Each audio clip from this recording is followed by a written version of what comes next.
Tube Tamil வணக்கம். அமெரிக்காவினுடைய பொருளாதார சுமையும் 11 டிரில்லியன் டாலர்களை வருடாந்தம் வட்டியாக செலுத்த வேண்டிய நிலையும் அமெரிக்காவினுடைய படைத்துறைக்கும் அமெரிக்காவினுடைய மருத்துவ துறைக்கும் ஏற்படுகின்ற 2 பெரும் பகாசுர தொகைகளுக்கு சமமானதாக அமெரிக்கா கட்ட வேண்டிய வருடாந்த வட்டி இருக்கின்றது. உலகத்தில் இவ்வளவு பெரிய ஒரு கடன் நாடு எங்காவது இருக்கின்றதா என்று தேடினால் எங்குமே கிடையாது என்று காஸ்பர் ஷோடர் டென்மார்க்கினுடைய DR1 தொலைக்காட்சியினுடைய பொருளாதார நிபுணர் எழுதியிருக்கின்ற கட்டுரை இன்றைய காலை நேரத்தில் அமெரிக்காவை மட்டும் அல்ல, கடனில் வாழ்ந்து மாதா மாதம் கடனையும் வட்டியையும் கட்ட வேண்டிய நிலையில் இருக்கின்ற உலக குடும்பங்கள் ஒவ்வொருவரும் அமெரிக்கா இழைத்த தவறுகளை பார்த்து நாடுகளும் மக்களும் திருந்திக் கொள்வதற்கு இதில் பல உன்னதமான புள்ளிகள் இருக்கின்றது. அதனால் ஒரு விடயத்தை பல விதமாக உலகம் பார்க்கின்றது. இதில் யுனிக்கான ஒரு பார்வை இருப்பதனால் இந்த செய்தியின் அந்த அம்சங்கள் நமக்கும் தேவை என்பதனால் தரப்படுகின்றது. முதலாவது, காஸ்பர் ஷோடர் கூறுகின்ற பொழுது, ஒரு நாட்டில் இயற்றப்படுகின்ற சட்டங்கள் எல்லாம் பிழையான சட்டங்களாக இருந்தால், இயற்றப்படுகின்ற சட்டங்கள் பெரும்பான்மை வாக்குகளினால் வெற்றி பெற்றாலும் கூட அந்த சட்டங்கள் பிழையானது என்பதை எப்படி கண்டுபிடிப்பது? ஒரே ஒரு வழி, அந்த நாட்டினுடைய பொருளாதாரம் மிகப்பெரிய கடன் சுமையிலும் அதல விதல பாதாளத்திலும் அது வீழ்ந்து கிடக்குமாக இருந்தால், அரசியல்வாதிகள் பாராளுமன்றத்தில் இருந்து இயற்றுகின்ற சட்டமானது பொருளாதார வெற்றியை தரவில்லை என்பதை கண்டுபிடிக்கலாம். அமெரிக்க அதிபரனுடைய ஒன் பிக் பியூட்டிஃபுல் ஆக்ட் என்று கூறப்படுகின்ற ஒரு சட்டம், இந்த சட்டத்தை போல பல சட்டங்களை இரவு படுக்கையில் தூங்கிய பின்னர் எழும்பி வந்து இப்படி செய்தால் நன்றாக இருக்கும், இல்லை அப்படி செய்தால் நன்றாக இருக்கும் என்று சட்டங்களை திடீரென இயற்றி குப்பை போல போட்டிருக்கின்றார்கள். அந்த சட்டங்களினால் இயற்றப்பட்ட தீர்மானங்கள் எப்படியான வருமானத்தை தந்தது, அவற்றினால் லாபம் கிடைத்ததா என்று பார்க்காமல் மீண்டும் இன்னொரு சட்டமும் மக்களினுடைய வரி பணத்தை அந்த சட்டங்களை மேம்படுத்துவதற்காக ஒதுக்கி படுதோல்வி அடைய செய்வதன் மூலமாக அமெரிக்க அதிபர் டொனால்ட் ட்ரம்ப் தன்னுடைய ஆட்சி பருவத்தில் கடனினுடைய அளவை 100% உயர்த்தி இருக்கின்றார். அவர் தேர்தலில் 2016 ஆண்டு போட்டியிட்ட பொழுது கூறிய ஒரே ஒரு வாசகம், அமெரிக்காவினுடைய முன்னாள் அதிபர்கள் சரியானவர்கள் அல்ல, பொருளாதாரத்தை அவர்களுக்கு நடத்த தெரியாமல் இருந்திருக்கின்றது, நான் மட்டும் அதிகாரத்திற்கு வருவேனாக இருந்தால் 8 வருடங்கள் தனக்கு தருவீர்களாக இருந்தால் அப்பொழுது கடனாக இருந்த 19.9 டிரில்லியன் டாலர்களையும் கடன் அளித்து அமெரிக்காவை மீட்டெடுப்பேன் என்பதுதான் அவருடைய பொருளாதார வாக்கு மூலமாகவும் அரசியல் பிரவேசமாகவும் கடனை அடைப்பார் என்ற நம்பிக்கையும் தான் அமெரிக்க மக்கள் இவரை வெற்றி பெற செய்ய காரணமாக அமைந்தது. ஆனால் நடந்தது என்ன? 19.9 டிரில்லியன் டாலர் கடனில் வந்த டொனால்ட் ட்ரம்ப் இப்பொழுது 40 டிரில்லியன் டாலராக அதை உயர்த்தி இருக்கின்றார். 74,000 பில்லியன் குரோனர்கள் மேலதிகமாக இவருடைய ஆட்சியில் நஷ்டமும் கடனும் ஏற்பட்டிருக்கின்றது. இவருக்கு முந்தைய ஜோ பைடன் சிறந்தவரா என்றால் அவரும் இவரை போன்றவர் தான். அவர் 54,000 பில்லியன் குரோனர்களை இருந்த கடனை விட அதிகமாக ஏற்றிவிட்டு சென்றிருக்கின்றார். எனவே இவர்கள் ஒவ்வொருவரும் அதிகார கட்டிலுக்கு வருகின்ற பொழுது அமெரிக்காவினுடைய கடன் சுமையை உயர்த்தி செல்வதே அல்லாமல் இவர்களுடைய ஆட்சியிலே அமெரிக்க கடன் சுமை குறைந்தது என்பதற்கு எந்த விதமான ஆதாரமும் இல்லாத ஆட்சியை இவர்கள் நடத்தி கொண்டிருக்கின்றார்கள். அமெரிக்காவினுடைய கடன் இன்று சின்னஞ்சிறிய டென்மார்க் போன்ற நாடுகளுக்கு பலத்த அச்சத்தை ஏற்படுத்தி இருப்பதாக அவர் சுட்டிக்காட்டுகின்றார். டென்மார்க்கிற்கு மட்டுமல்ல, உலகம் முழுவதிலும் டாலர் இல்லை, நாங்கள் பொருட்களை இறக்குமதி செய்வதற்கென்று கூறுகின்ற நாடுகளும் அனைத்து நாடுகளும் அமெரிக்காவினுடைய டாலர் பொருளாதாரம் அடிவாங்கி கடனில் கிடக்கின்ற பொழுது அதனால் ஏற்படுகின்ற பிரதிபலிப்புகள் எல்லாம் உலகளாவிய ரீதியில் எல்லோருடைய மடிகளையும் பொருளாதாரத்தையும் அது பாதிக்கும் என்றும், ஏற்றுமதியை செய்ய முடியாத சூழ்நிலையும், வேலை நீக்கங்களை வழங்க வேண்டிய சூழலையும், வேலையிலிருந்து விலத்தப்பட்டவர்கள் எடுத்த கடனை கட்ட முடியாமல் லீசிங் கட்ட முடியாத நிலையும், பறிமுதலுக்கு கொடுக்க வேண்டிய சிக்கலையும் உலகம் முழுவதிலும் ஒரு வலை பின்னலாக ஏற்படுத்துவதற்கு அமெரிக்க நிர்வாகத்தினுடைய தவறான ஆட்சி காரணமாக இருப்பதாக அவர் குறிப்பிடுகின்றார். டென்மார்க்கில் வேலை இழப்புகளும் பெரும் பிரச்சனைகளும் வருவதற்கு அமெரிக்க பொருளாதாரத்தை தங்கி இருக்கின்ற டென்மார்க்கினுடைய நிலையும் ஆபத்தானதாகவும் கவலை தருவதாகவும் இருப்பதாக அவர் சுட்டிக்காட்டுகின்றார். அமெரிக்க அதிபரை பொறுத்தவரையில் இந்த கடனை எப்படி அடைக்கப் போகின்றார் என்பதற்கு அவரிடம் எந்த திட்டமும் கிடையாது. அவருடைய நிதியமைச்சர் ஸ்காட் பெசன்ட் கூறுகின்ற பொழுது ஒரே ஒரு வழி இருக்கின்றது, நாட்டினுடைய பொருளாதாரத்தை உயர்த்தி அதன் மூலமாக இந்த கடனை அடைக்கலாம் என்று கூறுகின்றார். ஆனால் அவர் அதிகாரத்திற்கு வந்த பின்னர் நாட்டினுடைய பொருளாதாரம் உயர்ந்ததற்கான எந்த ஆதாரங்களும் இல்லை. நாட்டினுடைய கடன் சுமைதான் அதிகரித்திருக்கின்றது.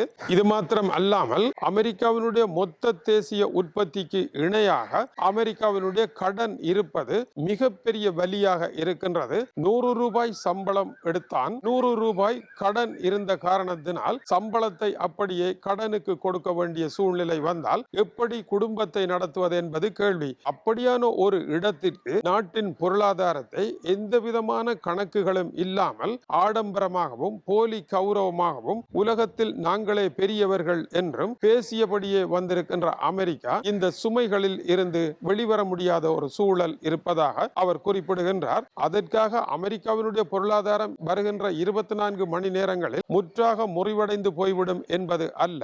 அடுத்து வரும் 10-15 வருடங்களுக்கு உள்ளாக சரியான ஆளுமை உள்ளவர்கள் வந்து அமெரிக்காவை மாற்றியமைக்க வேண்டும். அமெரிக்காவினுடைய பொருளாதார கட்டமைப்பின் அடிப்படை குறைபாடுகள் எல்லாம் முற்றாக சீர் செய்யப்படாவிட்டால் அமெரிக்கா பொருளாதார வங்குரோத்து முறிவு நிலையை அடைவதை தடுக்க முடியாது என்றும் அவர் குறிப்பிடுகின்றார். அப்படி அமெரிக்காவை மாற்ற வேண்டுமாக இருந்தால் இப்பொழுது ஏற்படுத்திய பழக்கத்தை மாற்றத்தான் முடியுமா? கடனில் வாழலாம் என்கின்ற நிலையும், கடனை நம்பியும் வட்டியை கட்டுவதன் மூலம் வாழலாம் என்று நினைக்கின்ற ஒரு கலாச்சாரத்தை உருவாக்கி வைத்த அமெரிக்கா அந்த கலாச்சாரத்தில் இருந்து அந்த மக்களை மீட்டெடுக்கத்தான் முடியுமா? கடன், வட்டி, லீசிங் என்பது ஒரு போதை வஸ்து போல இருக்கின்றது. இந்த போதை வஸ்தில் மக்களை சிக்குப்பட வைத்த அமெரிக்கா அந்த போதையில் இருந்து அவர்களை மீட்கவே முடியாது என்பது முக்கிய விடயம். இப்பொழுது அமெரிக்காவிற்கு கடன் கொடுப்பதா? அவதானம் அவதானம் என்று கடன் கொடுப்பதை தவிர்ப்பதற்காக அமெரிக்காவிற்கான கடன் என்றால் வட்டி வீதத்தை வங்கிகள் உயர்த்தி வைத்திருக்கின்றன. அந்த வட்டிக்கு கடனை வாங்கவே முடியாது, தலைதறிக்க ஓட வேண்டியதுதான். இது முக்கியமான விடயம். இரண்டாவதாக, வங்கிகளில் உயர்வடைந்திருக்கின்ற வட்டி காரணமாக ஒரு சாதாரண அமெரிக்கன் காரை வாங்க வேண்டும், திருமணமாகிவிட்டது வீடை வாங்க வேண்டும் என்று கடன் எடுக்க வங்கிக்கு வருவானாக இருந்தால் வங்கிகள் கடன் தருகின்றோம், ஆனால் வட்டி விண்ணை தொட்டு இருக்கின்றது, நீ விண்ணை தாண்டி வருவாயா என்றுதான் கேட்பார்கள். காதல் திருமணம் செய்தவர்கள் விண்ணை தாண்டி எங்கே வருவது? தலைதறிக்க ஓட வேண்டிய நிலையில் அமெரிக்காவினுடைய வட்டி இருக்கின்றது. இதனால் சாதாரண இளையோர் திருமண வாழ்க்கைக்குள் செல்லவும் வாழ்க்கையை பிரகாசமாக கொண்டு செல்லலாம் என்று கனவு காணவும் தாங்கள் உழைக்கின்ற பணத்திற்கு உள்ளே கடன் வட்டி போன்றவற்றை செலுத்தி சிறந்ததொரு வாழ்க்கையை வாழக்கூடிய ஒரு வாழ்க்கை முறையும் தொலைந்த கனவுகளாக போயிருக்கின்றது. இவற்றை மாற்ற முடியாத நிலையில் தான் பொருளாதார D-Day என்று டொனால்ட் ட்ரம்ப் அறிவித்திருக்கின்றார். அப்படி ஒரு D-Dayயும் கிடையாது, A-Dayயும் கிடையாது. அமெரிக்க அதிபர் பொருளாதார வீழ்ச்சியை மறைப்பதற்கு இப்படி ஒரு பிரகடனத்தை முன்வைத்திருக்கின்றார் என்று ஈரானுடைய வெளியுறவுத்துறை அமைச்சர் அபஸ் அரக்சி நேற்றிரவு வெளியிட்டிருக்கின்ற பதிவும் அதைத்தான் கூறுகின்றது. அமெரிக்கா பொருளாதாரத்தில் நிலை குலைந்த பின்னர் D-Day என்கின்ற பழைய போர் உலக மகா யுத்தத்தை வெற்றி பெறுவதற்காக அறிவிக்கப்பட்ட ஒன்றாக இருக்கின்றது. இதுபோலத்தான் உலக மகா யுத்தத்தை எதற்காக நடத்தினீர்கள்? பொருளாதாரத்திலும் கணிதத்திலும் வரவு செலவிலும் படுதோல்வி அடைந்த பின்னர் நடத்திய 2 உலக போர்களும் பொருளாதார தோல்விகள் தானே. இந்த பொருளாதார தோல்விகளினால் உருவானது தானே D-Day. இந்த D-Day ஒரு அறத பழைய கோட்பாடு. இது தோல்வி கோட்பாடு. 2வது உலக மகா யுத்தமும் 1வது உலக மகா யுத்தமும் யாரையுமே வெற்றி பெற வைக்கவில்லை. எல்லோருமே தோற்று போன போர்களாகவே அவை இருந்ததை போர்களின் முடிவில் உலகம் கண்டது. எனவே அப்படிப்பட்ட ஒரு D-Day-யை இப்பொழுது எதற்கு கொண்டு வருகின்றீர்கள்? இது அமெரிக்காவினுடைய பொருளாதாரத்திற்கான D-Day என்ற பொருள்பட அவர் கூறியிருப்பதையும் இந்த கட்டுரையுடன் இணைத்து பார்க்க வேண்டும். இந்த கட்டுரையை பார்ப்பதனால் நமக்கு என்னதான் பயன் என்றால், நம்முடைய வருமானம் என்ன, நாம் பட்டிருக்கும் கடன் என்ன, நாம் கட்டுகின்ற வட்டி என்ன, இவற்றை ஒவ்வொருவரும் சிந்திக்க வேண்டும். வருமானத்திற்கு சமனான கடனை பெற்று வட்டியை கட்ட முடியாமல், வாழ்க்கையை சந்திக்க முடியாமல் பலர் தற்கொலை செய்வதையும் எங்கும் நாங்கள் பார்க்கின்றோம். இதற்கு காரணம் கணிதத்தில் ஏற்படுகின்ற தவறு, சரியான கணிதமாக வாழ்க்கையை பயன்படுத்த தெரியாத நிலை. பாடசாலையில் கணிதத்தை கற்றாலும் அது ஏதோ பாட புத்தகம் என்று நினைத்து அதை அந்த அளவில் மறந்து போடுகின்ற ஏகாந்த நிலை. கணிதம் என்பதை வாழ்க்கையில் பிரயோகித்து அந்த கணிதத்தையும் காலத்தையும் இரண்டையும் இணைத்து அன்றாட ஒவ்வொரு நகர்வுகளிலும் தங்களுடைய வாழ்க்கையை கட்டியமைக்க தவறுகின்ற பொழுது பாடசாலையில் படித்த கணிதமும் பாடசாலையில் படித்த பௌதிகமும் பயனற்ற ஒன்றாக போகின்ற ஒரு கல்வியை வைத்து இந்த பொருளாதாரத்தை வெற்றி கொள்ள முடியாது என்பதும், அன்றாடம் ஒவ்வொரு நிமிடமும் கணிதம் நம்மோடு நடக்க வேண்டும். நாளை என்ன ஆகும் என்பது அரசியல் கருத்து அல்ல. அரசியல்வாதிகள் சட்டத்தை பிழையாக எழுதிய காரணத்தினால் உலக பொருளாதாரம் மந்த நிலையை அடைந்திருக்கின்றது. ஒவ்வொரு சட்டமும் தோல்வி அடைந்ததும் சட்ட கல்வி படித்து அதனால் வந்த விளைவுகளும் இதுதான் என்பதையும் சீர்தூக்கி பார்ப்பதற்கான நியாயங்களை டென்மார்க்கினுடைய தொலைக்காட்சி சேவை ஒன்றில் இருந்து வழங்கி இருக்கின்றார்கள். டென்மார்க்கில் சட்டம் படித்தவர்கள் அதிகமாக அரசியலுக்கு வருவதில்லை என்றாலும் கூட டென்மார்க்கினுடைய கவலை அமெரிக்காவை பார்த்து பெரும் கவலையாக மாறி இருக்கின்றது. இது டென்மார்க், அமெரிக்கா, ஐரோப்பா, பிரான்சினுடைய கவலை மட்டும் அல்ல.